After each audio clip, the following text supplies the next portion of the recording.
Assessment year 26-27 की ITR filing online income tax portal पर start हो चुकी है। आज के सेशन में मैं आपको कंप्लीटली सिखाने वाला हूं आईटीआर 1 आपको किस तरीके से ऑनलाइन फाइल करनी है। गाइस, आगे बढ़ने से पहले अगर आप अपनी आईटीआर फाइल करवाना चाहते हैं तो डिस्क्रिप्शन में आपको हमारा कॉन्टैक्ट नंबर मिल जाएगा। अभी कॉन्टैक्ट कीजिए और अपनी आईटीआर फाइल करवाइए। अगर आप आईटीआर फाइलिंग खुद से सीखना चाहते हैं तो हमारे न्यू इनकम टैक्स एक्ट 2025 के अकॉर्डिंग जो हमने कोर्स अपडेट कर दिया है, वहां पर आप आईटीआर फाइलिंग भी सीखेंगे और नया इनकम टैक्स भी सीखेंगे, तो उसको भी आप चेक कर सकते हैं। डिस्क्रिप्शन में उसका भी लिंक आपको मिल जाएगा।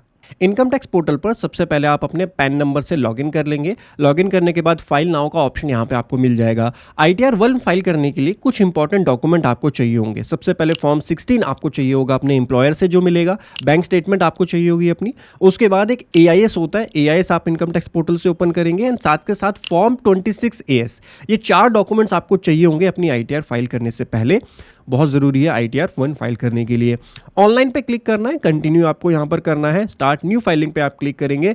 एज अ इंडिविजुअल हम रिटर्न फाइल करेंगे एंड प्रोसीड करेंगे। प्रोसीड करने के बाद कौन सा आईटीआर फॉर्म आप सेलेक्ट करना चाहते हैं, आईटीआर 1 हम सेलेक्ट करेंगे। आईटीआर 1 की कुछ कंडीशंस होती हैं, 50 लाख तक की आपकी टोटल इनकम हो और कोई स्पेशल रेट की इनकम नहीं होनी चाहिए। अगर आप share market income, F N O, intraday में काम करते हैं तो आप आईटीआर 1 के लिए एलिजिबल नहीं है। इस चीज़ का भी ध्यान जरूर रखेंगे। प्रोसीड विद आईटीआर 1 पे सेलेक्ट करेंगे, ओके क्लिक करना है। लेट्स गेट स्टार्टेड पे आपको क्लिक करना होगा। पहला ऑप्शन होता है taxable income is more than basic exemption limit. New regime में अगर आईटीआर फाइल कर रहे हैं तो इसकी लिमिट होती है 4 लाख रुपीज। ओल्ड रिजीम में कर रहे हैं, ओल्ड रिजीम के लिए बेसिक एग्जम्पशन लिमिट अलग होती है। 2.5 लाख की लिमिट होती है नॉर्मल इंडिविजुअल के लिए। सीनियर सिटीजन जिसकी एज 60 से 80 है उसके लिए लिमिट 3 लाख रुपीज हो जाती है। और सुपर सीनियर सिटीजन जिसकी एज 80 से अबव है उसके लिए बेसिक एग्जम्पशन लिमिट जो है वो 5 लाख रुपीज की हो जाती है। तो डिपेंडिंग अपॉन द केस आप न्यू रिजीम में जा रहे हैं या ओल्ड रिजीम में जा रहे हैं, आपकी बेसिक एग्जम्पशन लिमिट चेंज हो जाएगी। न्यू रिजीम में 4 लाख है। तो अगर आपकी टोटल इनकम इस लिमिट को क्रॉस करती है तो आपके लिए फर्स्ट ऑप्शन जो है आपको सेलेक्ट करना है taxable income is more than basic exemption limit. या नीचे की कोई कंडीशन आप सेटिस्फाई कर रहे हैं तो आप वो सेलेक्ट कर सकते हैं। या फिर लास्ट में ऑप्शन होता है अदर्स, आप अपनी इच्छा से फाइल करना चाहते हैं तो अदर्स पे क्लिक करके भी कंटिन्यू कर सकते हैं। हमारे केस में पहला केस एप्लीकेबल हो रहा है तो इस पे हम सेलेक्ट कर लेंगे। कंटिन्यू पे आपको क्लिक करना है, ओके करना है। सबसे पहले पर्सनल इंफॉर्मेशन आपको चेक करनी होगी। यहाँ प्रोफाइल और कॉन्टैक्ट डिटेल आप एक बार चेक कर लीजिए। उसके बाद नेचर ऑफ एम्प्लॉयमेंट में क्या है, central government, state government, PSU undertaking, pensioner हैं आप सेंट्रल गवर्नमेंट, स्टेट गवर्नमेंट या पीएसयू के। अदर पेंशनर है तो यहाँ अदर्स हैं, प्राइवेट जॉब करते हैं तो अदर्स आप सेलेक्ट करेंगे। अगर फैमिली पेंशन आपको मिलती है तो आप नॉट एप्लीकेबल ये वाला ऑप्शन सेलेक्ट कर सकते हैं। हम अदर सेलेक्ट करते हैं प्राइवेट इंप्लॉय के लिए। 139(1) जो हमारा सेक्शन होता है बिफोर ड्यू डेट हम फाइलिंग कर रहे हैं। उसके बाद इंपॉर्टेंट ऑप्शन आ जाता है रिजीम कैसे सेलेक्ट करनी है।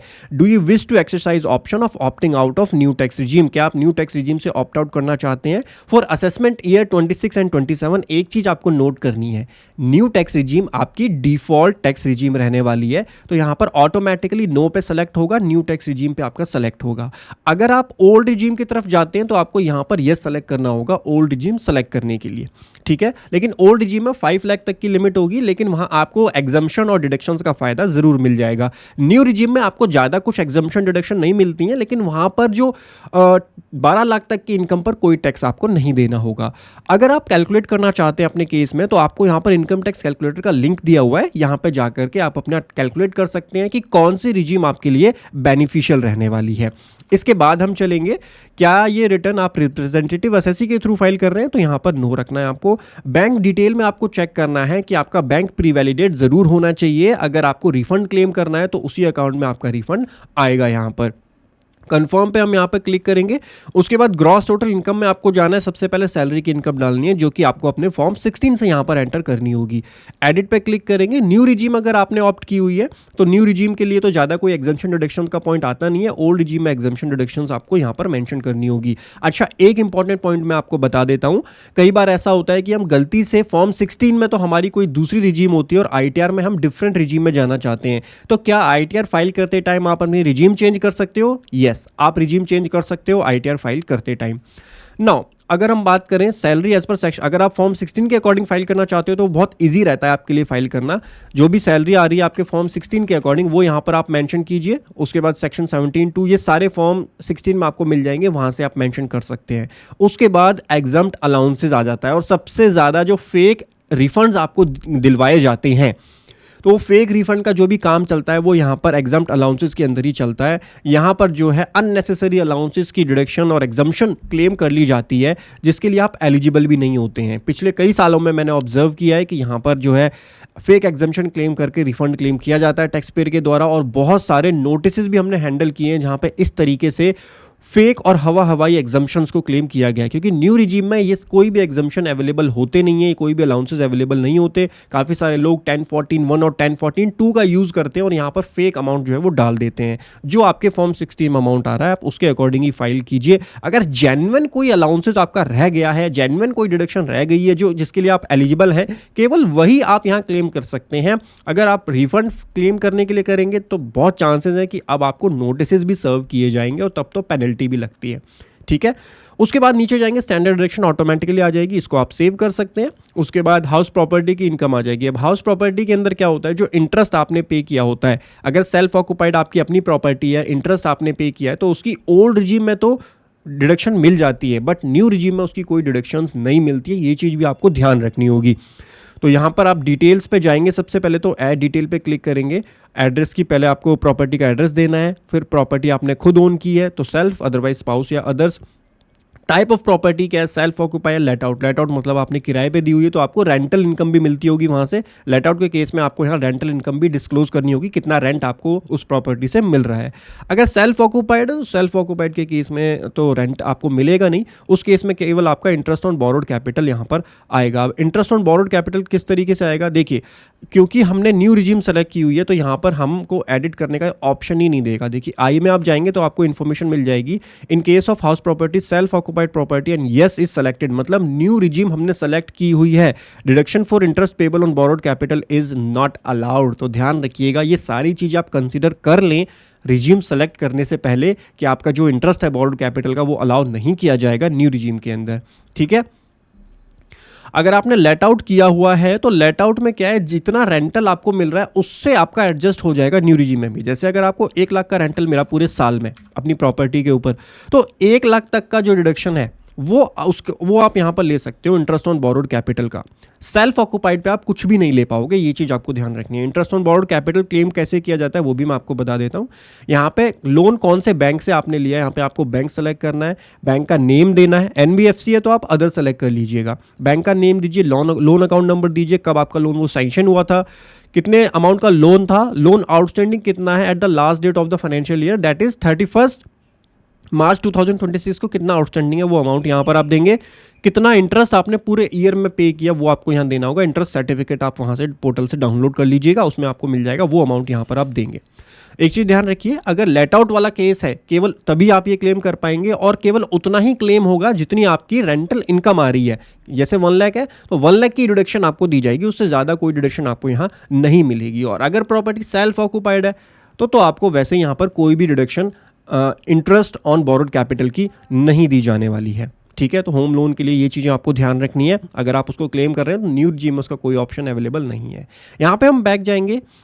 नाउ अदर सोर्सेज के अंदर आप देखेंगे आपको बैंक से या एफडी के ऊपर जो आपको इंटरेस्ट मिलता है उस इंटरेस्ट की इनकम आपकी यहाँ पर ऑटोमेटिकली आ जाती है, और interest on income tax refund अगर कोई है तो वो भी ऑटोमेटिकली आ जाएगा। इसको आप अपने एआईएस से एक बार वेरीफाई कर सकते हैं।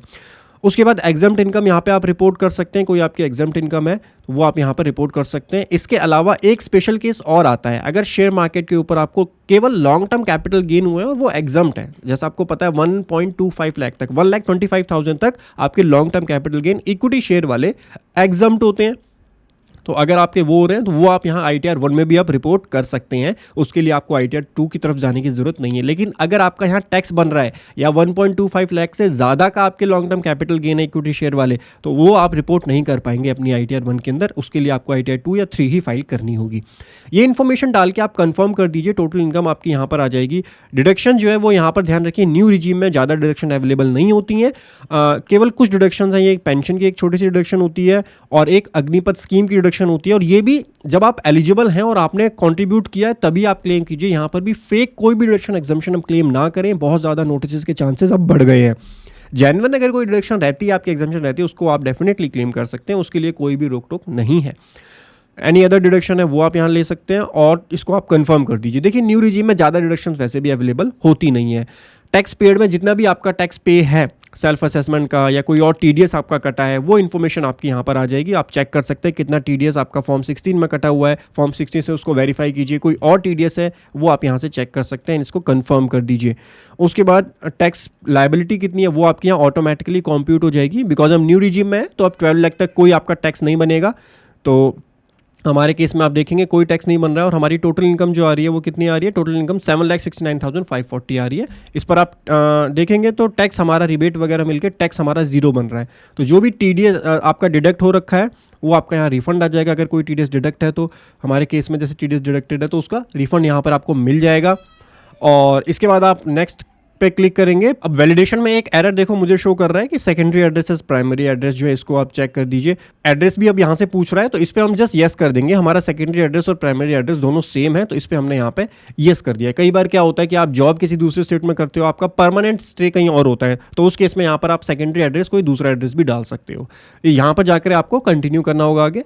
तो उसके बाद वैलिडेशन पे आप जाएंगे तो आपका वैलिडेशन सक्सेसफुल हो जाएगा। प्रोसीड टू वेरिफिकेशन पे आपको जाना है और ई वेरीफाई नाउ पे क्लिक करके आपके आधार पे ओटीपी आएगा और आधार ओटीपी डाल करके आप अपनी ITR 1 फाइल कर पाएंगे। तो इन सिंपल स्टेप्स से मैंने आपको डिटेल स्टेप वाइज गाइड किया है किस तरीके से आपको ITR 1 फाइल करनी होती है। इसके बाद आपका ITR V जनरेट हो जाएगा जो कि कॉन्फर्मेशन होती है कि आपकी ITR फाइल हो चुकी है। अगर आपको वीडियो पसंद आई है तो सब्सक्राइब जरूर करें हमारे चैनल फिनटेक्स प्रो को। मैं विवेक साइनिंग ऑफ फॉर नाउ। मिलता हूँ आपको अगले सेशन में, तब तक हंसते रहिए, मुस्कुराते रहिए। Bye bye, take care.